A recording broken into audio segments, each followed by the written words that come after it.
این از همه زیادترین دعای پیامبر چی بوده است؟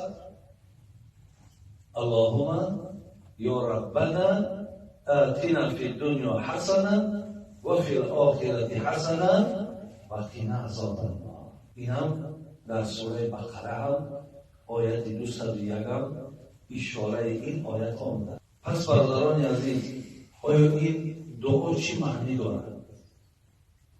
چرا پیامبر گرامی این دعا را بیشتر میکردند؟ چرا؟ در داخل این چی باشد که حضرت بیشتر همین دعا را طلب میکردند؟ مفسران گرامی میگن آتنا فی دنیا حسنه، خدایا برای ما نصیب گردان در دنیا نیکویی را و در آخرت نیکویی را و ما از عذاب دردناک نجات ده.